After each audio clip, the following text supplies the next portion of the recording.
Halo ibu-ibu semua, perkenalkan kami mahasiswa PKL jurusan Gizi dari Poltekkes Kemenkes Yogyakarta akan menyampaikan penyuluhan mengenai inisiasi menyusu dini dan ASI eksklusif.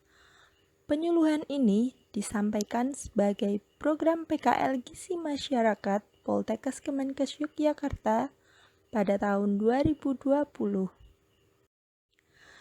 Yang pertama, kita akan membahas mengenai pengertian IMD atau inisiasi menyusu dini. Inisiasi menyusu dini atau IMD adalah terjadinya proses membiarkan bayi secara nalurinya sendiri menyusu pada ibunya selama 1 jam setelah lahir, sehingga terjadi kontak fisik antara ibu dan bayinya. Hal ini dilakukan dengan cara bayi diletakkan di dada ibu supaya anak dapat mencari puting dari ibunya sendiri. IMD perlu dilakukan karena banyak memiliki manfaat, terutama bagi kehidupan bayi. Manfaatnya yaitu berupa mencegah hipotermia kepada bayi, transfer bakteri dari ibu ke bayi, berfungsi untuk memberikan ketahanan sistem pencernaan bagi bayi. Yang ketiga, bayi dapat memperoleh ASI sebagai makanan pertama. Yang keempat, pelepasan hormon oksitosin yang nantinya akan membantu menghentikan perdarahan ibu dan melancarkan ASI. Yang kelima, yaitu kemungkinan berhasilnya ASI eksklusif. Bayi yang melakukan IMD akan 8 kali lebih besar memberikan ASI eksklusif dibandingkan dengan bayi yang tidak melakukan IMD. Yang selanjutnya yaitu bayi mendapatkan kolostrum dari ASI pertama yang kaya akan antibodi. Dan yang terakhir, menjadikan ibu dan bayi tenang dengan nafas dan nadi yang stabil. Dalam pelaksanaan IMD akan berbeda pelaksanaannya antara persalinan yang dilakukan secara normal dan persalinan yang dilakukan secara sesar.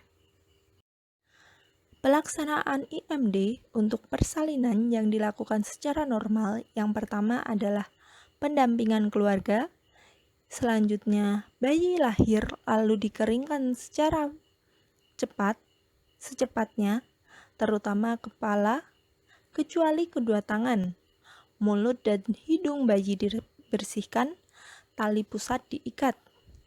Selanjutnya, apabila tidak ada kelainan pada pernapasan, maka bayi dapat ditengkurapkan di dada atau di perut ibu dengan kulit bayi melekat pada kulit ibu dan mata bayi setinggi puting susu.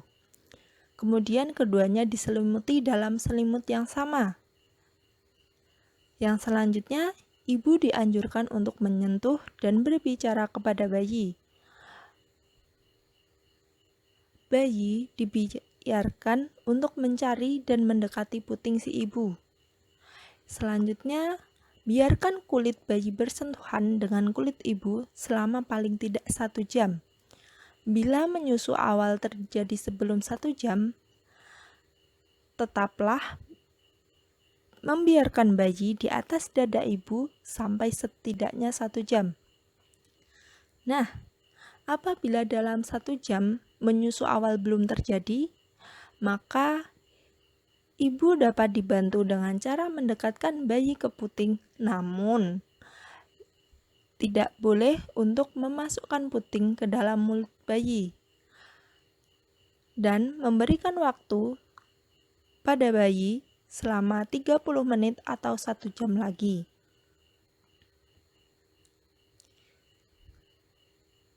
Ibu dapat dibersihkan dan dipindahkan dari ruang bersalin ke ruang perawatan dengan bayi tetap berada di dada ibu tanpa terputus sama sekali.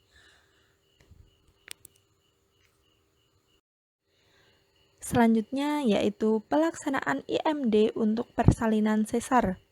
Yang pertama, pendampingan kepada ibu. Yang kedua, Usahakan pembiusan ibu disuntik pada tulang belakang. Tidak secara general, tapi epidural. Diusahakan seperti itu. Yang selanjutnya yaitu begitu lahir, bayi diletakkan di meja resusitasi untuk dinilai, dikeringkan secepatnya, dibersihkan mulut dan hidung bayi serta tali pusat diikat. Selanjutnya, bila bayi tidak ditemukan kelainan, bayi dapat diletakkan di atas dada ibu dengan posisi tengkurap, dengan kulit bayi melekat pada kulit ibu, namun untuk tungkai bayi agak sedikit serong. Bayi dan ibu diselimuti dalam satu selimut yang sama. Ibu dianjurkan untuk menyentuh dan berbicara kepada bayi. Yang selanjutnya, membiarkan kulit bayi bersentuhan dengan kulit ibu paling tidak 1 jam. Bila menyusu awal selesai sebelum 1 jam, tetap dibiarkan bayi di atas dada ibu selama setidaknya 1 jam. Apabila bayi menunjukkan kesiapan untuk minum, ibu dapat dibantu dengan cara mendekatkan bayi ke puting ibu, namun tidak memasukkan puting ibu ke mulut bayi. Bila dalam 1 jam belum bisa menemukan puting ibu, beri tambahan waktu sekitar 30 menit atau 1 jam lagi. Apabila operasi telah selesai, ibu dapat dibersihkan dengan bayi tetap melekat di dada dan dipeluk erat oleh ibu. Kemudian, ibu dipindahkan dari ruang operasi ke ruang pemulihan dengan bayi tetap di dada. Namun, untuk IMD atau inisiasi menyusu dini pada bedah sesar sendiri, tidak semua rumah sakit melakukannya, tergantung dari kebijakan rumah sakit itu sendiri. ASI eksklusif. ASI eksklusif merupakan ASI yang diberikan kepada bayi sejak dilahirkan selama 6 bulan tanpa menambah dan atau mengganti dengan makanan atau minuman lainnya. ASI eksklusif sendiri memiliki manfaat untuk bayi. Selain itu, juga terdapat beberapa manfaat untuk ibu. Di antaranya manfaat tersebut yaitu meningkatkan daya tahan tubuh bayi. Yang kedua, mengembangkan kecerdasan bayi, yaitu memberikan gizi dengan kuantitas dan kualitas optimal, salah satunya melalui ASI, di mana kandungan ASI sendiri merupakan gizi yang paling lengkap untuk bayi. Yang selanjutnya yaitu mencegah terjadinya obesitas.